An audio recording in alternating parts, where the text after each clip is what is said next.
I think she gets the point, Calistic.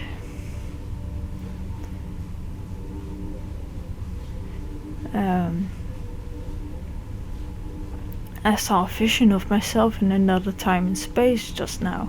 You didn't see it too, did you?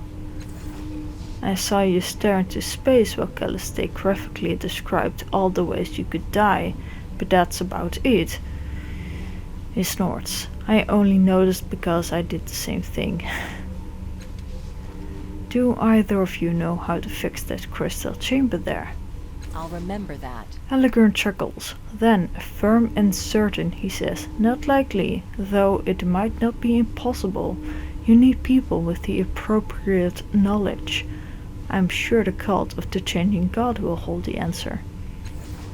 Her distaste is evident in the expressions of her echoes, although the face of the one in the lead remains carefully impassive. You'd turn the insane to help a newborn.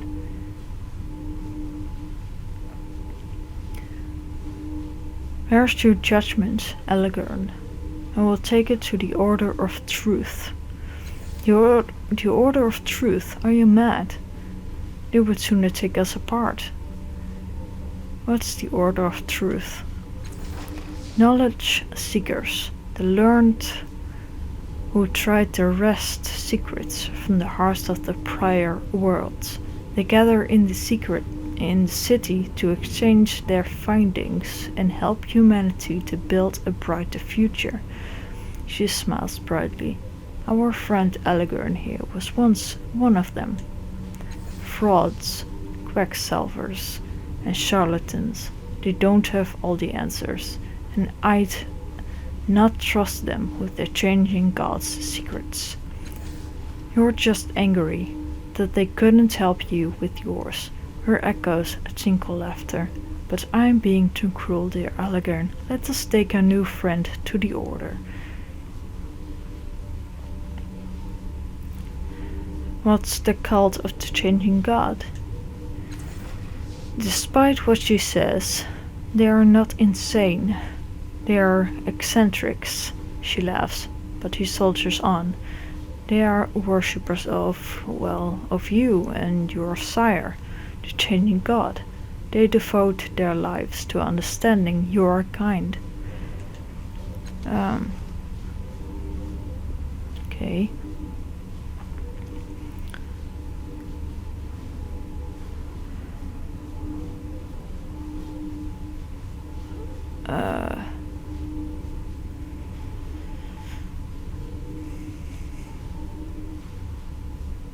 Eccentrics. And possibly madmen. So what group do I rather... So with what group would I rather be? Dreamers or realists? That's the choice, actually. Really. So take me to the Order of Truth. Of course, once I provide an introduction to the priests, we'll have your chamber fixed in no time. You'll end up without your clothes and broken in a ditch while she laughs it off as a good experiment. It's probably best I come with you as well. Suspicious as always, Elegern. Child, the world is an exciting place, but it is full of dangers. Rest assured, one of us will get you safely to where you need to go. Where you need to be. I'll be right behind you. A sunny smile crosses her faces. Alright, let's go.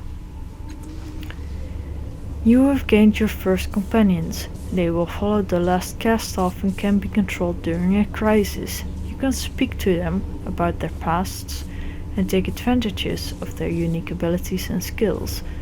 Companions have their own motivations and personalities, and depending on the choices you make, they may not follow you forever. You will find more companions who can join you as you travel through the ninth world. Take this opportunity to explore your surroundings. You may find items, equipment, and more to assist you. When you are ready, you can leave the broken dome using the stairs to the northeast. Okay, there are some things to pick up and some things to see. Inspect. Broken fragments of the domed ceiling are scattered on the floor. They appear to be made of transparent synth. Okay. Go. What's this? A mechanical arm lies on the floor, presumably broken during your fall. Sparks pour from the arm's shattered housing, filling the air with a greasy stench. Examine the housing. The sharply pointed apparatus that formerly topped the device appears burnt out and useless, but the equipment in the base remains at least somewhat operational, as the constant stream of sizzling motes can attest.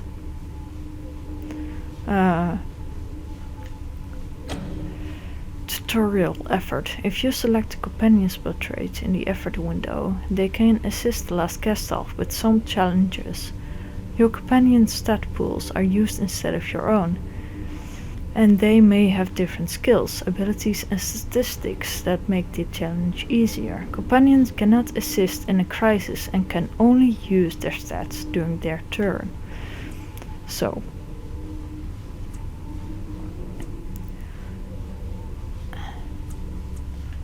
and how does he fare? He only needs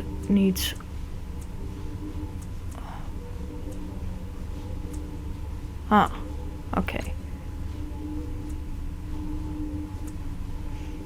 Now I'm the best in this, I think. I have four effort left.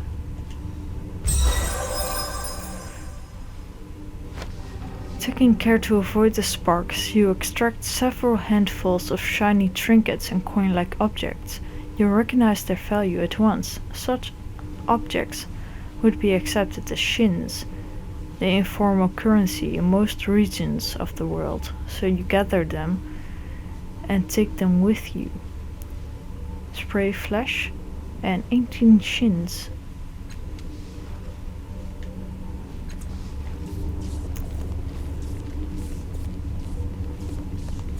What's this? Yes.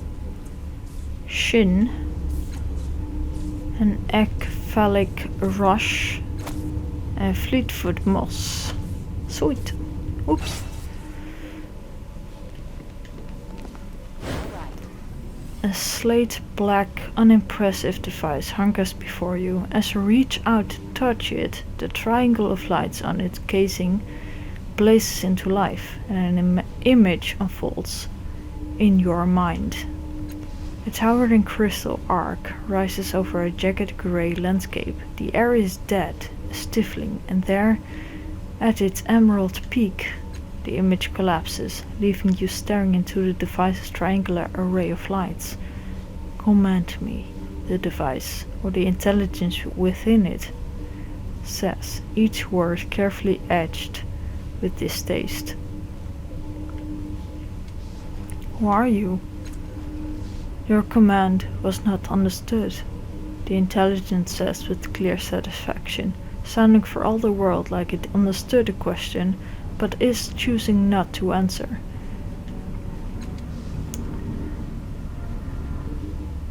Show me that arc again. The device triangle of lights throb in time, with the growl of the engines within its casing, and the mental image unfolds once more.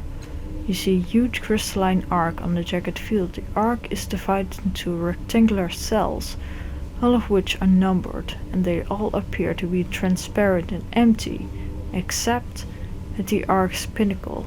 One cell is lit in a brilliant, pulsating emerald. The number 0 is printed on its side. Try to remember more details about this strange place. Only I can do this. Oh. Sure. The memory blossoms. You stand before this arc, eyeing the last 2 active cells in once impenetrable Lucum foe. Unleash cell 29, you say, and a twisted artifact appears before you. You claim it with a faint smile, watching the light fade from the cell far above. You flinch from the memory, and it falls apart as you raise your eyes to the arc. As it is now, cell 29 is dark now, only cell 0 remains. Examine the jagged wasteland. Dry grid whirls across the empty plain. Many kilometers beyond the arc is the faint outline of what seems to be a broken tower, except that it is slowly stretching into the grey air. Close the image of the arc. You release your mental hold on the image of the arc, and it collapses, returning you to reality. Command me, the intelligence says sulkily. What was that arc you showed me? Your command was not understood.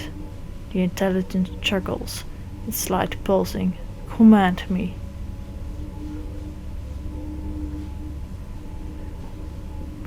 What commands do you recognize? The 3 lights throb irritably. Heated air sighs from the device's vents, and then a towering list of commands races through your mind, far too fast to read. You rub your eyes, groaning, and the intelligence chortles. Command me, it says smugly. Though the list was mostly a blur, one particular command, unleash, seemed to be highlighted in emerald, the same emerald of cell 0 at the top of the arc in the dark field. Kick the device as hard as you can. Show me that list of commands again. Slower, please. If anything, the list pours through your mind even faster than last time. Command me. The intelligence drawls.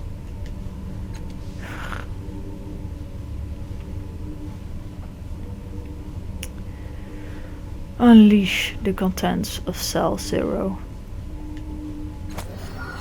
You found a cipher. Ciphers are Numenera objects that can trigger a powerful effect, but can only be used once. Ciphers and your cipher limit score are displayed in a special section of the inventory screen.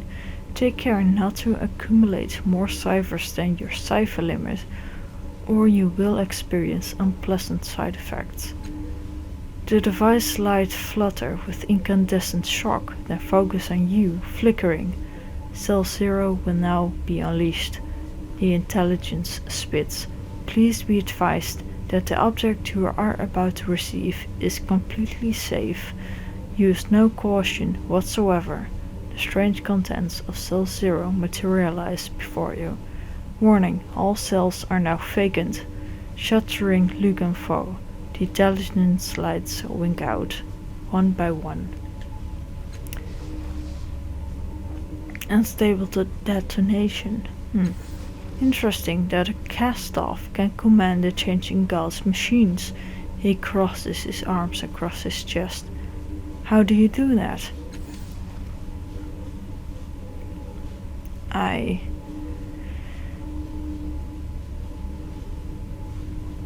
remembered something. I don't think it was my memory though. Residual memory of a past consciousness. Truly fascinating. Oh, don't act like you know what that was.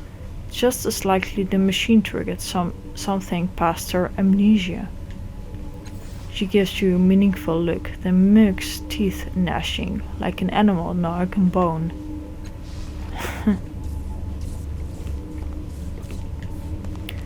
Tiny glowing motes float through the interior of this tower. Each one is surrounded by much smaller motes, like thousands of worlds, circling their suns.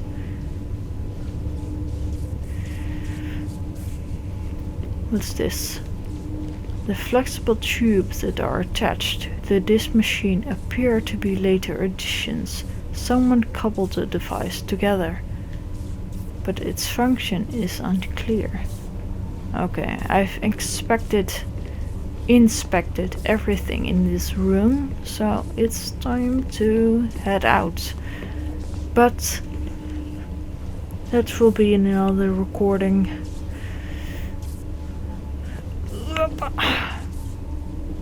Oh,